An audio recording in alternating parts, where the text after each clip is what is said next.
Quelques tendances, on va essayer d'en trouver 4. Une première sur la qualité de travail des matériels. On a des matériels, des nouveautés principalement, qui tournent autour de la qualité du travail obtenu. Une seconde sur l'informatique, les données, les capteurs et la technologie au sens large. Une troisième qui tourne autour de la protection des cultures et de la contrainte de la protection des cultures avec moins d'utilisation de produits phyto. Et une dernière sur de nouvelles façons de vendre le matériel ou d'apporter d'autres choses que la vente de matériel avec notamment des services associés à la vente. Sur la première tendance, sur la qualité de travail des matériels, on peut l'illustrer avec quelques médailles des CIMA Innovation Awards, notamment la médaille d'or de la Forge avec le Dynatrac, donc une interface matériel-tracteur qui permet de corriger les lignes de traction. Et donc si l'outil travaille en pente ou en décalage, c'est l'interface qui va venir corriger le point de traction de l'outil sans générer de contraintes sur le tracteur ou sur l'outil. Et donc une deuxième avec Amazon et la correction de la nappe épandue par un distributeur d'engrais en fonction du vent. Donc intéressant dans des conditions réelles d'utilisation qui vont au-delà de ce qu'on peut voir en test sous hangar. Pour la deuxième tendance, l'informatique, les capteurs, les données, quelques points à aller voir pour moi.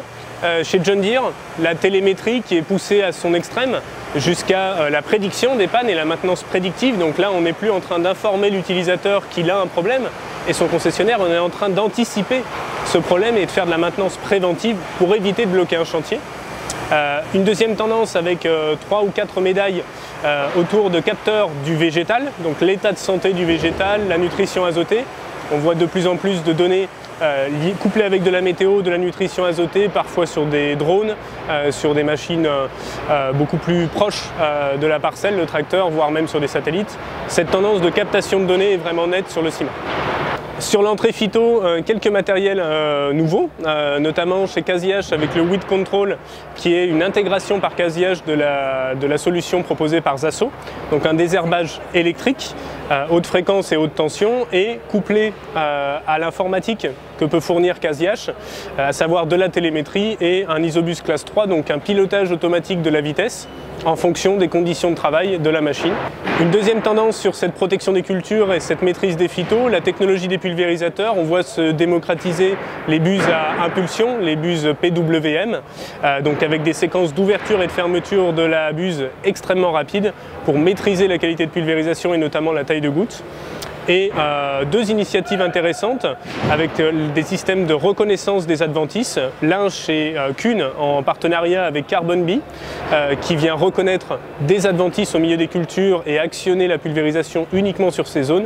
Et un système assez homologue chez Berthoud. Et donc sur la question de la protection des cultures toujours, une initiative à signaler dont la FNCUMA, le réseau CUMA est membre, le contrat de solution porté par une quarantaine de partenaires du monde agricole au sens large.